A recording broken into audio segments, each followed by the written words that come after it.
IPL 2026లో రెండవ double ధమాకా ఈ రోజు వచ్చేసి రెండు మ్యాచెస్ అయితే జరగబోతున్నాయి. నిన్న వచ్చేసి డబల్ హెడర్ అయితే ఉండింది. ఈ రోజు మళ్ళా మరొక డబల్ హెడర్ అయితే ఉంది. సో ఈ రోజు ఇంకా క్రేజీగా ఉండే డబల్ హెడర్ అయితే మేమైతే చూడబోతున్నాం. ఫస్ట్ వచ్చేసి Hyderabad versus Lucknow super Giants, SRH versus Lucknow super Giants అయితే చూడబోతున్నాం. సో దీని గురించి మాట్లాడదాం. ఇది మాత్రం హైలైట్ అయితే ఉంటది. సో ఇంకా దాని తర్వాత ఐపీఎల్లోనే బిగ్గెస్ట్ రైవల్రీ అయినటువంటి CSK versus royal challengers Bengaluru Chinnaswamy స్టేడియంలో దీని గురించి మాట్లాడేసుకుందాం. ఈ రెండు టీమ్స్ గురించి, ఈ రెండు మ్యాచెస్ గురించి చూసుకున్నట్టయితే చాలా ఇంట్రెస్టింగ్ మ్యాచెస్ రెండు కూడా. సో రెండు కూడా క్రేజీ మ్యాచెస్ అయితే ఉంటాయి. సో మరి వీళ్ళ పిచ్ రిపోర్ట్స్ ఏంది అండ్ ప్లేయింగ్ ఎలెవెన్స్ లో ఏమైనా చేంజెస్ జరుగుతుందా అండ్ వీళ్ళ స్ట్రాటజీ ఏముంటది అన్నిటి గురించి డిస్కస్ చేసుకుందాం. చాలా క్రేజీగా అయితే వీడియో అయితే ఉంటుంది. సో వీడియోని రాష్ట్రాన్ని చూడండి. అండ్ అలానే మీరు కనుక కొత్తగా విజిట్ చేసినట్టయితే మన ఛానల్ని ఇప్పుడే కింద కనపడుతున్న సబ్స్క్రైబ్ బటన్ నొక్కేసి పక్కన బెల్ ఐకాన్ ఆన్ చేసుకోండి. సో ఇంకా లేట్ చేయకుండా వెయిట్ చేయకుండా వీడియోలోకి వెళ్ళిపోదాం. Let's get started.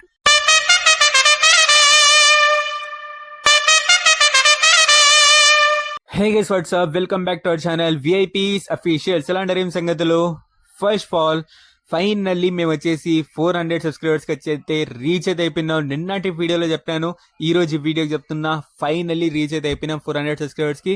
నన్ను ఇప్పటిదాకా సపోర్ట్ చేస్తున్న ప్రతి ఒక్కరికి thank you so much. Finally అయితే అయిపోయినాం. ఇప్పుడు వచ్చేసి కేవలం 100 సబ్స్క్రైబర్స్ మనకైతే కావాలి. దాన్ని 500 తొందరగా మార్చేయండి. అప్పుడు వచ్చేసి మీకు ఒక క్రేజీ ఆఫర్ నేనైతే రివీల్ చేయబోతున్నా. దానికోసం మన ఛానల్ని సబ్స్క్రైబ్ చేసి పెట్టుకోండి. ఇప్పుడు వచ్చేసి రెండు మ్యాచెస్ పిచ్ రిపోర్ట్ చూసుకుందాం. First sun Risers Hyderabad versus Lucknow super Giants match వచ్చేసి ఈ రోజు మధ్యాహ్నం రాజీవ్ గాంధీ స్టేడియంలో జరగబోతోంది. ఈ పిచ్ రిపోర్ట్ చూసుకున్నట్టయితే ఇక్కడ ఈ పిచ్ వచ్చేసి మంచి బ్యాటింగ్ పిచ్. ఇక్కడ మేము వచ్చేసి హై స్కోరింగ్ మ్యాచెస్ వచ్చేసి ఎక్కువ శాతం అయితే చూస్తుంటాము. అండ్ ఇక్కడ యావరేజ్ స్కోర్ వచ్చేసి 180 నుంచి 210 మధ్యలో అయితే ఉంది. సో ఈ స్కోర్ ని చూసి మీకు వచ్చేసి అర్థమైతే అయిపోయి ఉంటుంది ఇక్కడ ఎలాంటి స్కోర్స్ అయితే మేమైతే చూస్తూ ఉంటాము, ఎలాంటి రన్స్ ఇక్కడ పడుతూ ఉంటాయో. సో బాల్ వచ్చేసి మంచిగా బ్యాట్ మీద అయితే వస్తూ ఉంటుంది, మంచిగా బౌన్స్ అయ్యి బ్యాట్ మీద వస్తుంది. కాబట్టి స్కోర్ చేయడానికి, బౌండరీస్ కొట్టడానికి చాలా ఈజీగా వచ్చేసి మారిపోద్ది మన బ్యాటర్స్ కి. అండ్ అలానే వచ్చేసి బౌలర్స్ కి అస్సలు హెల్ప్ అవ్వదా అంటే అలా కాదు. మీ కాడ మంచి స్కిల్ ఉంటే, మీ కాడ మంచి టాలెంట్ ఉంటే, మీ కాడ మంచి వేరియేషన్ ఉంటే ఇక్కడ వచ్చేసి ఇది స్పిన్నర్స్ కి అయితే హెల్ప్ అయితే అవుతుంది. సో మరి చూద్దాం ఏమవుతుందేమో. అండ్ ఈ మ్యాచ్ లో ఎంత హై స్కోర్ ఎవరిదైతే చూస్తున్నారు అది ఎంత కామెంట్ సెక్షన్ లో తెలియజేయండి. నేనైతే సన్ రైజర్స్ హైదరాబాద్ సైడ్ నుంచి అయితే ఎక్స్పెక్ట్ చేస్తున్నా హై స్కోరింగ్ మ్యాచ్ ఉంటుంది అనేసి వచ్చేసి. సో మరి టాస్ గెలిచిన టీం ఏం చేస్తారంటే పెద్దగా ఫరక్ పడదు అనుకుంటా నేను. ఎందుకంటే ఫస్ట్ ఇన్నింగ్స్ బ్యాటింగ్ చేస్తూ ఒక 220, 230 బోర్డు మీద పెట్టినా ఇక్కడ వచ్చేసి మంచిగా డిఫెండ్ చేసుకునే అవకాశం ఉంటుంది. అండ్ అలానే వచ్చేసి ఫస్ట్ బౌలింగ్ తీసుకొని ఇక్కడ 210కి 205 ఆపేసినా కూడా చేస్ చేయడానికి ఈజీగా అయితే మారిపోద్ది. కాబట్టి పెద్దగా ఫరక్ పడదనేసి అయితే నేనైతే అనుకుంటున్నా. సో మరి ఇది మొత్తానికి. ఇప్పుడు వచ్చేసి చిన్నస్వామి పిచ్ రిపోర్ట్ ఒకసారి వచ్చేసి చూసుకుని దాని తర్వాత ప్లేయింగ్ ఎలెవెన్స్ గురించి మాట్లాడేసుకుందాం. చిన్నస్వామి చూసుకున్నట్లయితే ఇక్కడ వచ్చేసి ఇది కూడా మంచి హై స్కోరింగ్ వెన్యూనే. ఇక్కడ కూడా రన్స్ చేయడానికి వచ్చేసి చాలా ఈజీగా అయితే అవుతుంది. అందులో ఇది వచ్చేసి చిన్న బౌండరీ కాబట్టి ఇంకా మంచిగా మేము వచ్చేసి ఇక్కడైతే స్కోర్ అయితే చూడొచ్చు. ఇక్కడ వచ్చేసి యావరేజ్ ఫస్ట్ ఇన్నింగ్ స్కోర్ వచ్చేసి 160 నుంచి 180 మధ్యలో అయితే ఉంది. కానీ పార్ స్కోర్ 200 పైన కొడితేనే ఇక్కడ వచ్చేసి మంచిగా డిఫెండ్ చేసుకుని అయితే ఈజీగా ఉంటుంది. లేకుంటే 180, 185 అంటే చాలా ఈజీగా అయితే ఇక్కడైతే చేజ్ అయిపోద్ది. స్పెషల్లీ ఫస్ట్ మ్యాచ్ లో చూసాం మేము రాయల్ ఛాలెంజర్స్ బెంగళూరు ఆర్సీబీ వచ్చేసి 15 ఓవర్స్లోని 200 వచ్చేసి అయితే చేసి పారేశారు. సో మరి చూడాలి ఏమవుతుందేమో. అండ్ ఇక్కడ బౌలర్స్ కి వచ్చేసి ఫాస్ట్ బౌలర్స్ కి మంచిగా ఫస్ట్ లో సీమ్ అయితే దొరుకుతుంది, మంచిగా హెల్ప్ అయితే అవుతుంది. సో మరి చూద్దాం ఇక్కడ ఈ కాంటెస్ట్ లో ఏం చెన్నై సూపర్ కింగ్స్ ఏమైనా చేయగలుగుతారా, మాట్లాడదాం వాళ్ళ గురించి.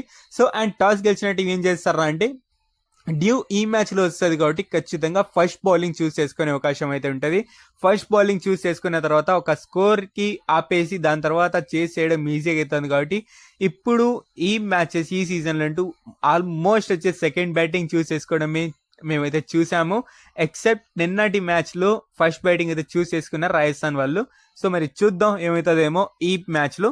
సో ఇది గేస్ మొత్తానికి పిచ్ రిపోర్ట్స్. ఇప్పుడు వచ్చేసి 4 టీమ్స్ గురించి డిస్కస్ చేసుకుందాం. ఫస్ట్ సన్ రైజర్స్ హైదరాబాద్ యొక్క ప్లేయింగ్ 11 ఇక్కడ వచ్చేసి ప్లే అవుతుంటది. పాస్ చేసి రెడీ చేసుకోండి. ఇందులో వచ్చేసి ఇప్పుడు నేను ఒక చేంజ్ తో ఏం పోతున్నా అంటే లియామ్ లివింగ్స్టన్ నాకు ఎప్పుడు కావాలనేసి అయితే నేను అడుగుతున్నా. ఎందుకంటే అఫ్ కోర్స్ అతను మంచి ఫామ్ లో ఉండాలా, అది కూడా మంచి ఫ్యాక్టరే. బట్ అయినా సరే అతన్ని ప్లేయింగ్ లైన్ లో తీసుకున్నాక మీకున్న బ్యాటింగ్ లైనప్ కి ఇంకా డెప్త్ అందించగలడు. అండ్ అలానే వచ్చేసి స్పిన్ లో మంచి స్పిన్ అయితే చేసుకోగలడు. కాబట్టి అతని కాడ మంచి వేరియేషన్స్ ఉన్నాయి. కాబట్టి మేబీ ప్లేయింగ్ లైన్ లో తీసుకొస్తే ఇది ఒక మంచిగా హెల్ప్ అవుతుంది టీమ్ కి అనేసి అయితే నేనైతే అనుకుంటున్నా. సో మరి చూద్దాం ఏం చేస్తారేమో. అండ్ చేంజ్ చేసుకొని పెద్దగా ఏం లేదు, లాస్ట్ మ్యాచ్ అంటూ చాలా మంచిగా పర్ఫార్మెన్స్ చేసి అయితే వస్తున్నారు. దానినే ఇక్కడ వచ్చేసి మంచిగా ఇంప్లిమెంట్ చేస్తే బౌలింగ్ లో అలానే ఇంప్లిమెంట్ చేస్తే ఇక్కడ వచ్చేసి గెలిచే అవకాశం అయితే ఉంటుంది. ఈ పిచ్ గురించి సన్ రైజర్స్ హైదరాబాద్ కి వచ్చేసి ఐడియా ఆల్రెడీ అయితే ఉంటుంది. ఇప్పుడు లక్నో సూపర్ జైంట్స్ గురించి మాట్లాడేసుకుందాం. వాళ్ళ ప్లేయింగ్ 11 ఇక్కడ ప్లే అయితే ఉంటుంది, చెక్ చేసుకోండి ఒకసారి. ఇక్కడ వచ్చేసి చేంజ్ ఒకటే అయితే జరిగే అవకాశం ఉంది. అది వచ్చేసి ఏందిరా అంటే మన సైన్ మాస్టర్, అదే ఆ సైన్లు చేసి అందరికి బెదిరిస్తూ ఉంటాడు కదా, అదే దిగ్వేష్ రాటి సైన్లు చేసి ఫైన్లు కూడా వేసుకుంటూ ఉంటాడు మీద. సో ఆ దిగ్వేష్ రాటి ఇక్కడ వచ్చేసి ప్లేయింగ్ లైన్ లో ఆడే అవకాశం ఉంది. ఎందుకంటే లాస్ట్ మ్యాచ్ లో వచ్చేసి అనుకోలేని పరిస్థితులు వచ్చేసి ఎక్స్ట్రా బ్యాటర్ కావాలని షేబాజ్ అయితే తీసుకున్నారు. సో ఇప్పుడు వచ్చేసి అతని ప్లేస్ లో దిగ్వేష్ రెడ్డి టీంలోకి వస్తాడనేసి అయితే అనుకున్నా. అండ్ ఇక్కడ వచ్చేసి లక్నో సూపర్ జైంట్స్ కి పెద్ద ఒక తలనొప్పి ఏంటంటే వాళ్ళు చేసిన లాస్ట్ మ్యాచ్ లో చేసిన పెద్ద మిస్టేక్ ఏంటంటే ప్లేయింగ్ 11 ని అంటే అట్ట చేశారు బ్రో. సీరియస్లీ ఆ బ్యాటింగ్ లైనప్ కి అంటే అట్ట మార్చేశారు. నిక్లెస్ పూరన్ కి ఆడుకో 5th కి పంపించేశారు, ఎవరేమో ఏదేదో చేశారు. సో దాన్ని చేంజ్ చేసుకొని ఒక కన్సిస్టెన్సీగా ఒక ఆర్డర్ ని పెట్టుకొస్తే, ఒక ట్రేడ్ ఆర్డర్ ని పెట్టుకొస్తే వీళ్ళు వచ్చేసి మంచిగా ఉంటనేసి నేను అనుకున్నా.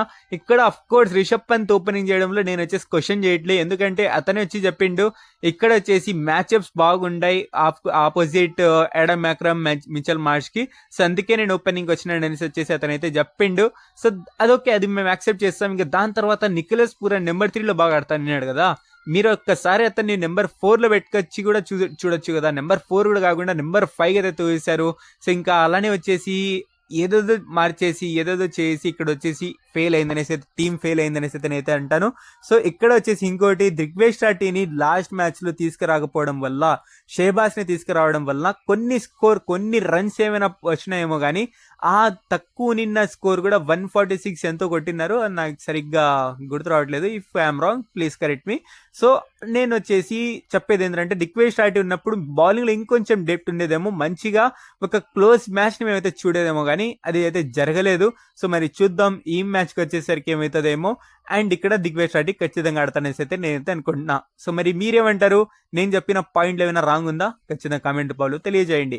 అండ్ ఇప్పుడు వచ్చేసి royal challengers Bengaluru, sir royal champions Bengaluru చెప్తే బాగుంటారు అయితే నేనైతే అనుకుంటున్నా.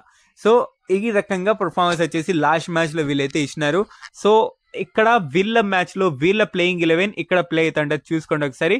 వీళ్ళకున్న నేను ఒక చేంజ్ ఏమడుగుతున్నా అంటే ఇక్కడ వచ్చేసి మంగేష్ యాదవ్ ఖచ్చితంగా టీంలోకి అయితే రావాలి. సో ఇక్కడ వచ్చేసి ఎందుకంటే నేను ఎందుకు చెప్తున్నా అంటే అక్కడ ఎవరి ప్లేస్ లో రావాలో మీకు వచ్చేసి ఐడియా అయితే వచ్చేసి ఉంటుంది. ఎవరి ప్లేస్ లో చెప్తున్నానో కామెంట్ సెక్షన్ లో తెలియచేయండి. జకబ్ దఫీ క్రేజీ పర్ఫార్మెన్స్ వచ్చేసి అందించిండు, ఇంకా భూవీ క్రేజీ పర్ఫార్మెన్స్ అందించిండు. అలానే వచ్చేసి మంగేష్ యాదవ్ కూడా ప్లేయింగ్ లోకి వస్తే ఇంకా బౌలింగ్ లో డెప్త్ అయితే అనేసి అయితే నేనైతే అనుకున్నా. ఇంకా మంచిగా ఆ బౌలింగ్ కొంచెం కూడా మంచిగా వచ్చేసి ఆ 200 దాకా కూడా రీచ్ అవ్వని ఇచ్చేవాళ్ళు కాదేమో మరి మంగేష్ యాదవ్ అంటే. సో మరి చూద్దాం ఏమి చేస్తారేమో. అండ్ ఇక్కడ వచ్చేసి మంగేష్ యాదవ్ ఒక్కటే ప్లేయింగ్ లోకి అయితే రావాలి. అండ్ ఏమైనా చేంజ్ ఉందా అంటే వాళ్ళు ఏమైనా చేంజ్ చేసుకొని రావాలా అంటే పెద్దగా ఏం ఫరగలేదు. వీళ్ళకు జస్ట్ ఒక కన్సర్న్ అదేంద్రా అంటే ఫిల్ సాల్ట్ వచ్చేసి ఖచ్చితంగా ఫామ్ లోకి అయితే రావాలి. అతను ఎలాంటి ప్లేయరో మనందరికీ తెలిసిందే. సో ఇప్పుడు వచ్చేసి అతను వచ్చేసి ఖచ్చితంగా ఫామ్ లో అయితే రావాలి. అందులో ఆపోజిట్ టీం సిఎస్కేకి పెద్దగా సీరియస్ తీసుకోవాల్సిన అవసరం లేదు బ్రో అని చెప్పకండి. నేను ఎందుకు చెప్తున్నానో చెప్తా చూడండి. సో దానికన్నా ముందు ఫీల్డ్ సాల్ట్ ఖచ్చితంగా ఫామ్ లోకి అయితే రావాలి. సో మరి చూద్దాం ఏమవుతుందేమో. సో ఇప్పుడు వచ్చేసి సిఎస్కే గురించి డిస్కస్ చేసుకుందాం. సిఎస్కే వాళ్ళు వాళ్ళ ప్లేయింగ్ లో ఏమైనా చేంజెస్ జరుగుతుందా అంటే మేబీ ఏం జరగకపోవచ్చు. అండ్ ఇప్పటికి వచ్చేసి వస్తున్న న్యూస్ల ప్రకారంగా ఎంఎస్ ధోని వచ్చేసి మంచిగా ప్రాక్టీస్ చేస్తూ కనబడుతున్నారు, డెవల్ బ్రవీస్ ప్రాక్టీస్ చేస్తూ కనబడుతున్నారు, వార్మప్ చేస్తూ కనబడుతున్నారు. వీళ్ళు ఇద్దరు ఏమైనా ప్లేయింగ్ లోకి వస్తారా అంటే maybe I'm not thinking. Actually రావడానికి వచ్చేసి తక్కువ ఛాన్సెస్ ఉన్నాయనేసి అయితే నేను అనుకున్నా.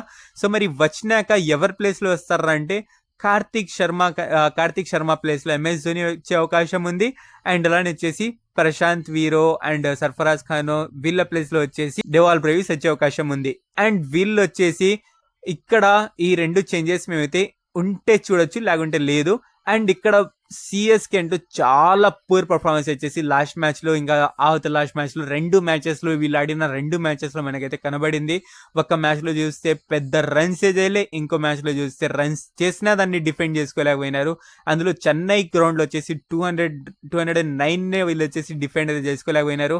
బౌలింగ్ లైనప్ ఆ రకంగా పడిపోయింది అనేసి అయితే చెప్తాను నేను. స్పెషల్లీ ఇక్కడ వచ్చేసి ఇంకోటి ఏంద్రా అంటే రుతురాజ్ గైక్వాడ్ క్యాప్టెన్సీ కూడా నాకంటూ అంత మంచిగా అనిపించట్లేదు. నాకెందుకు అంత మంచిగా ఆ ఫీలింగ్ అయితే రావట్లేదు. ఇది నిజంగానే సిఎస్కేనా, ఇది నిజంగానే 5 times ట్రోఫీ గెలిచిన టీమేనా పర్ఫార్మెన్స్ చేస్తాండేది, ఇలాంటి పర్ఫార్మెన్స్ చేస్తున్నది అన్న ఫీలింగ్ అయితే నాకైతే కలుగుతుంది.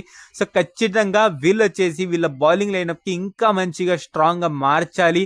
సో మార్చాలంటే వీళ్ళు ఏం చేయలేరు, జస్ట్ ఉన్న బౌలర్స్ ఫామ్ లోకి అయితే రావాలి. అండ్ అలానే వచ్చేసి నాకు లాస్ట్ మ్యాచ్ లో ఒకటి అర్థం కాలే, అదేంద్రా అంటే ప్రశాంత్ వీర్ వచ్చేసి అతను కూడా మంచి బౌలింగ్ అయితే చేస్తాడు. సో మరి మన రుతురాజ్ గైక్వాడ్ అతనికి బౌలింగ్ ఎందుకు ఇవ్వలేదో నాకు ఇప్పుడు అర్థం కాలేదు. సో మంచిగా బౌలర్స్ వచ్చేసి ఇంకా మంచిగా వాళ్ళ వేరియేషన్స్ ని చేంజ్ చేసుకొచ్చి ఇంకా మంచిగా పర్ఫార్మెన్స్ చేస్తే ఇక్కడ వచ్చేసి ఆర్సీబీని వచ్చేసి ఆపగలరు, లేకుంటే చాలా కష్టం అయిపోద్ది సార్ సీరియస్లీ ఆర్సీబీ ఇప్పుడున్న ఫామ్ కంటూ. అండ్ సిఎస్కేని కూడా తక్కువ అంచనా వేయనికి అయితే వీల్లేదు.